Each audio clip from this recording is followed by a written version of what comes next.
Hello everyone, bonjour tout le monde. Welcome to EFA157 on this Wednesday, August 26th.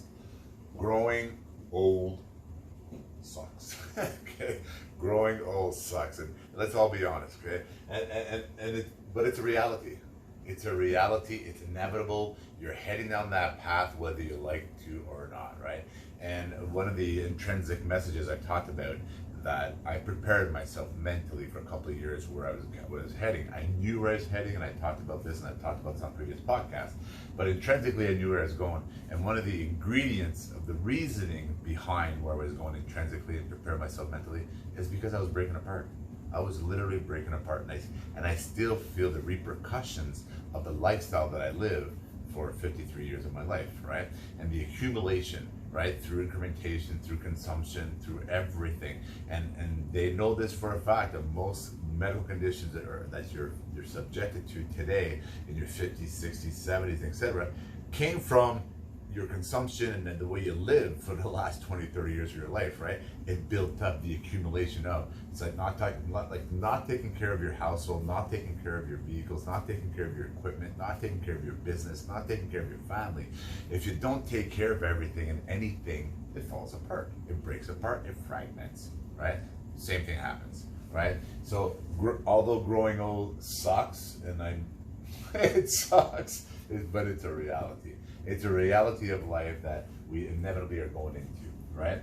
So it's the new. All these things you hear, 40 is the new, 50 is the new, right? 40, 50, 60, 70, 80, 90 can be the new, right? 20, 30, because you look at a lot of the 20 and 30-year-olds now, some of them are like not doing good already. You're in your 20s and your 30s, and you're already not doing good health-wise, and you know it. Those that are listening out there, like the 10% that are on gamers right now, they say the gamers are listening too. Like, you know it. You know you're not healthy, right? So this whole analogy of 40 is the new, 50 is the new, no, it's not the new. It's those that understood it.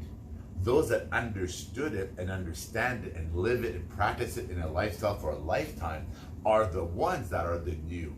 Right? And this is what happens. I get these comments now. I'm a 54-year-old man, and I get these comments, man, you look better than me, and I'm 35, and blah, blah. It's because I'm still 54. I'm still 54, and my clock is still going towards death, right? It's not going to change. But that quality I'm going to talk about here, like, it's in us to live. And if you try to hold yourself underwater, try to hold yourself underwater. It's in you to live. And in us, our human body wants to live. It wants to be healthy, right? And hence why we have the autophagy systems in our body, which belongs to you. And I've talked about this before. It's yours, it's your DNA, it's your patent, it's yours, right? So that whole process there, it's in us to live. And it wants us to live to 100 healthy though. Our body wants us to live out to at least 100. And there's experts out there, medical experts, back with data, that'll tell you we could at least live 120 today if we live a good lifestyle. That we could live that. Like there's a culture in Bolivia, and I won't mention their name, but I won't mention it. I'm gonna break it apart. But they are the closest thing to the hunter gatherer, and stuff I was researching on. And what's interesting about that culture is that they live on the edge of the river, and I mean brown water. So they live on, number one cause of deaths on earth is water. And I talked about the top 4 killer. Number one is the consumption of water, because people don't have good water. And that culture, that society within Bolivia, that are the closest thing to our ancestors, what they say about them, they're full of of all the worms and all the people who live along the river and have unclean water, that kind of stuff. They're full of everything else, right? All these other conditions. But the medical stuff they do not have Alzheimer's and Parkinson's and heart issues and etc. Right? They don't have the North American diseases that we have. So imagine, the reason why they don't have that is because they eat real food. They live real lifestyle. Unfortunately, they don't have access to clean water and a lot of the hygiene stuff that we have. So that's what I said. Can you imagine bringing it to center, and if we can amalgamate, take our knowledge and education and democratic societies with clean waters and systems in place, and combine it with that real food, this is where you can live 120 years old, healthy, quality of life, the whole 9 yards. And that's what I'm trying to achieve. You know, if I'm gonna look at myself as a health coach and talking to you, and this is my own personal opinion. If I'm gonna do a disclaimer, it's my own personal opinion based on my own lifestyle, based on my own research that what I found on research that a lot of hundreds and thousands of millions of people on earth know this lifestyle. And so that's why I live it, that's why I preach it. And as a health coach, I'm gonna go down this path here that the quality is in the longevity, right? Your quality of life, the longevity. I'd love to live 120 years. I would love to live. I would love to see my grandkids if I can, right?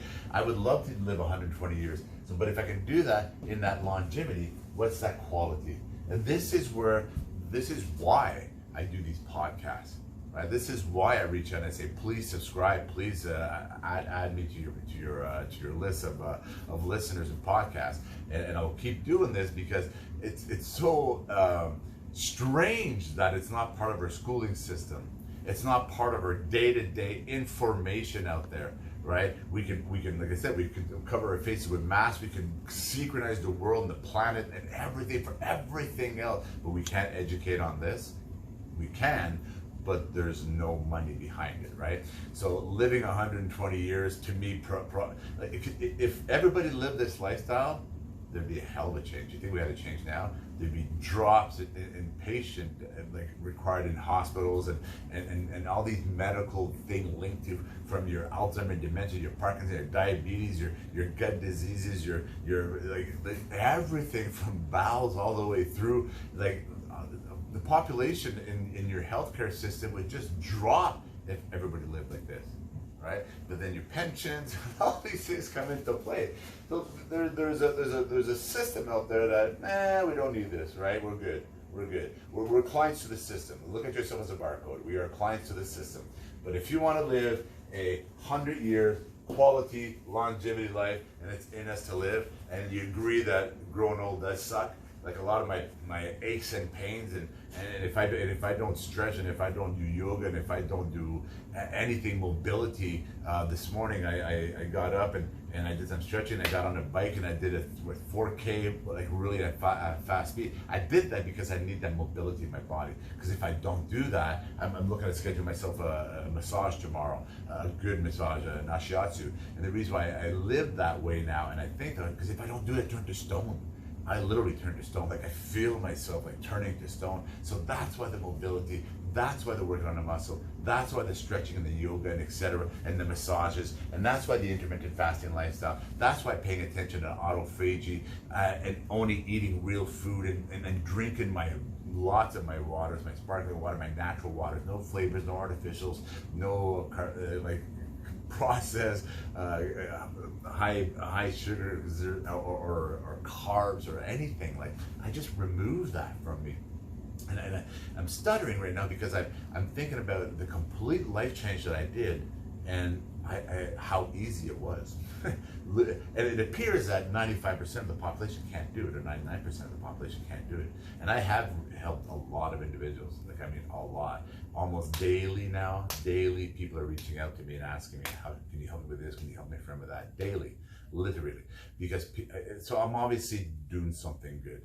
I'm doing something good and I'm going to continue to do it. So the whole principle behind EFA157 today is asking you to continue following me on my podcast. Please subscribe, please join, please click on the bell, listen to all my podcasts, listen to them on the radio.